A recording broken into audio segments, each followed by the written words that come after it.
Hello बच्चों, हमारा जो है षोडश पाठ चल रहा है। ये पिंक बॉक्स में जो लिखा हुआ है हमने उससे समझ लिया था, यानी इस पाठ में क्या दिया गया है वो हमने समझ लिया था। आज हम पाठ को समझेंगे। तो ठीक है, अब हम पाठ शुरू करते हैं।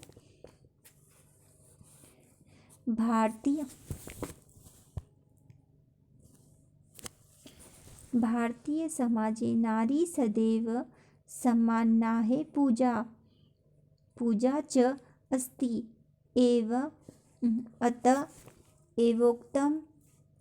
भारतीय समाज में नारी जो है हमेशा ही पूजनीय रही है, इसीलिए कहा गया है यत्र नार्यास्य तु पूजते रमते तत्र देवता, यत्रे तास्तु न पूजते सर्वस्त्र तत्र फलाः क्रिया।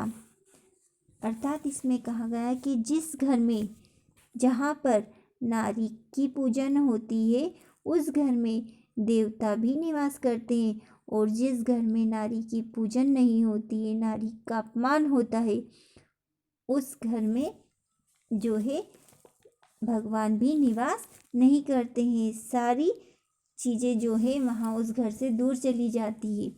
इसीलिए कहा गया है यत्र नारीणाम आदर भवति तत्र देवता स्वयं निवसति, परम तत्र सः अपमानितः भवति तत्र सर्वाणि कार्याणि विफलानि भवति।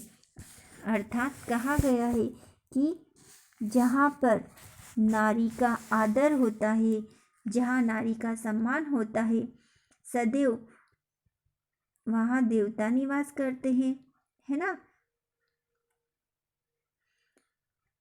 और जहाँ पर नारी का सम्मान नहीं होता है वहाँ पर देवता भी नाराज हो जाते हैं और उनके सारे कार्य विफल हो जाते हैं, यानी सारे कार्य संपन्न नहीं हो पाते हैं, है ना। यानी यहाँ जहाँ नारी का आदर होता है वहाँ देवता निवास करते हैं, पर जहाँ नारी का अपमान होता है वहाँ सारे कार्य विफल हो जाते हैं। ठीक है। भारते वैदिक काले उपनिषेध काले च नारी शिक्षा आसीत्। सा न केवलम् अध्ययनम् अपितु सूक्त रचनाः अपि करोति स्म। वैदिक काले अपाला, कोशा, विश्ववारा, मैत्रेयी एतादृशः ब्राह्मवादिन्यः आसन्। उपनिषेधकाले ता जीवनविषयकं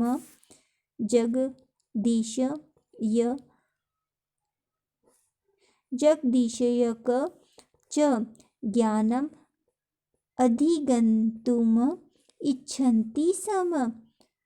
उपनिषेधकाले वैदिक अध्ययनस्य कृते तासाम् उपनयनसंस्काराः अपि क्रियते स्म। पुरा कल्पे तु नारीणां मोअजि बन्धनं मिस्यते इत्यनेन स्मृतिवचनेन तद् ज्ञायते। अर्थात बताया जा रहा है कि भारत में वैदिक काल में और उपनिषेध काल में नारी शिक्षित थी। वह न केवल अध्ययन करती, यानी वह केवल न पढ़ती, वह दूसरों को पढ़ाती भी थी, है ना। तो समझाया जा रहा है कि वह न केवल अध्ययन बल्कि वैदिक श्लोकों या फिर वैदिक सूक्तों की रचना भी करती थी। वैदिक काल में आपदा, घोष, विश्ववारा, मैत्रेयी इस प्रकार की ब्रह्मा ब्रह्म ज्ञान को जानने वाली स्त्रियां भी थी, है ना, जानने वाली भी थी। उपनिषद काल में वेद अध्ययन के लिए उनका उपनयन भी किया जाता था। प्राचीन काल में तो नारियों को यज्ञोपवीत संस्कार होता था।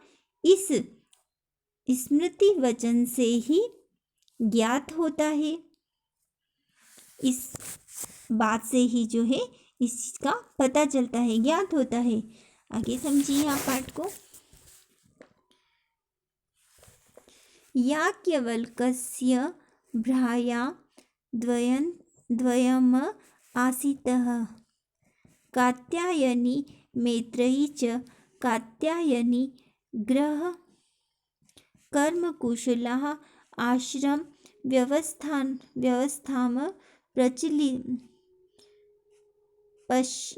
पश्यति स्म। मैत्रेयी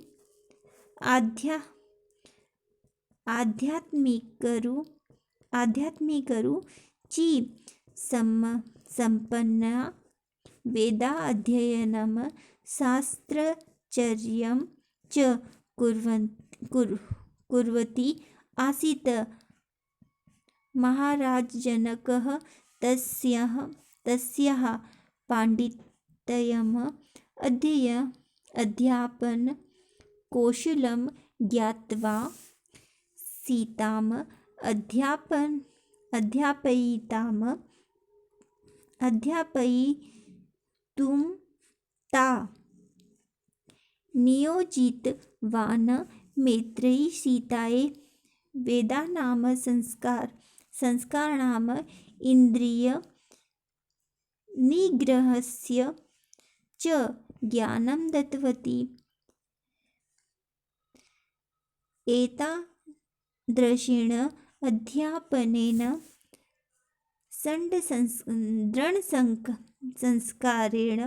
दृढसंस्कारेण च सीता स्वजीवने षण्डतः काले अपि न विचलिता भवति। अर्थात याज्ञवल्क्य की दो पत्नियां थी। जो याज्ञवल्क्य ऋषि थे उनकी दो पत्नियां थी। एक का नाम था कात्यायनी और दूसरी का नाम था मैत्री। कात्यायनी गृह कार्य में कुशल व आश्रम व्यवस्था देखती थी और मैत्रेयी आध्यात्मिक रुचि से संपन्न, वेदा अध्ययन और शास्त्र की चर्चा करती थी। महाराजा जनक ने उनके ज्ञान और अध्यात्म कौशल को जानकर अपनी पुत्री सीता के अध्ययन के लिए नियुक्त किया था। यानी सीता की पढ़ाई किसने करवाई थी? उन्हीं ने करवाई थी। मैत्रेयी ने सीता को वेदों का, संस्कारों का और इंद्रियों के संयम का ज्ञान करवाया। इस प्रकार के अध्ययन और दृढ़ संकल्पों से सीता अपने जीवन के संकट को जो है झेल पाई, है ना। तो संकट आने पर जो है विचलित नहीं हुई, उन्होंने उन संकटों का सामना किया, क्योंकि मैत्रेयी ने उन्हें इसी की शिक्षा दी थी।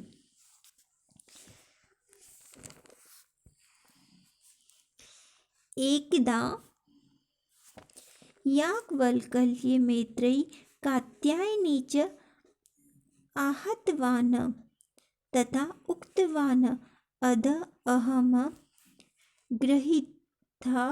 गृहीता आश्रमं यत्तवान् संन्यासा आश्रमं स्वीकरोति। मम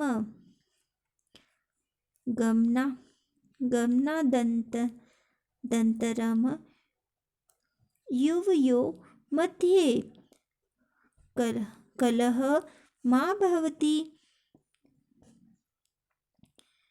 अतः सम्पत्ति विभाजनं कृत्वा इव गच्छामि इति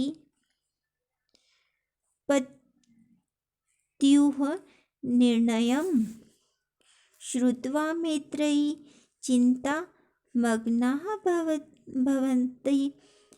तदि मम सर्वाधारम् अपि संन्यासं स्वीकरोति तर्हि एतेन नरवरेण धनेन किम् इति विचिन्तय सा उक्तवान्। भगवान् अनेन ऐश्वर्येण युक्तं पृथ्वी प्राप्तः अहम् अमृता भविष्यामि वा न हि धनेन धनिकः मनुष्यः यथा जीवनं सुखेनैव यापयति तथैव भवत्याः अपि जीवनं सुखमयं भवेत्। परम् एतेन धनेन अमृतत्वं न प्राप्ते इति याज्ञवल्क्य उक्तवान्। अर्थात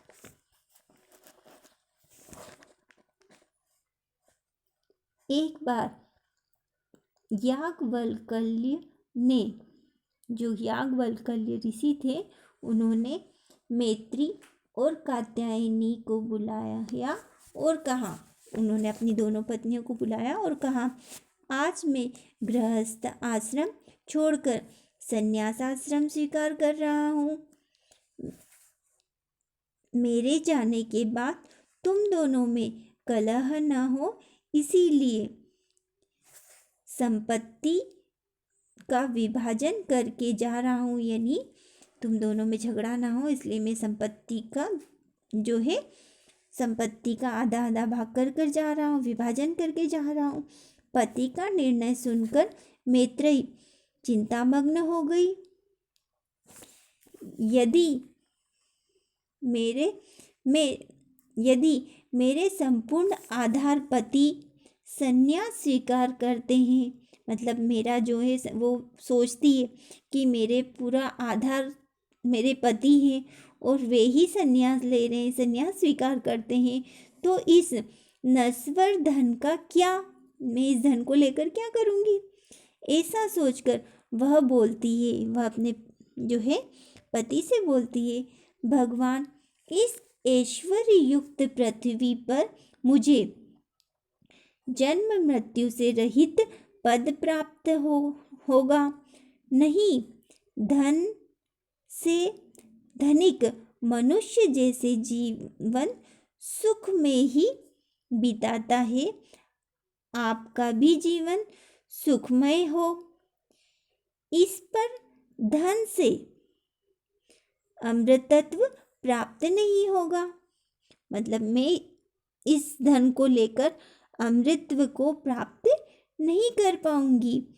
याज्ञवल्क्य ऋषि बोलते हैं, है ना। यहाँ तक आपको समझ में आ गया होगा कि उन दोनों में इस तरह की चर्चा चलती है पाठ को। फिर हम इसके आगे के पार्ट को मैं आपको अगली वीडियो में समझाऊंगी। यहाँ तक आपको समझ में आ गया होगा।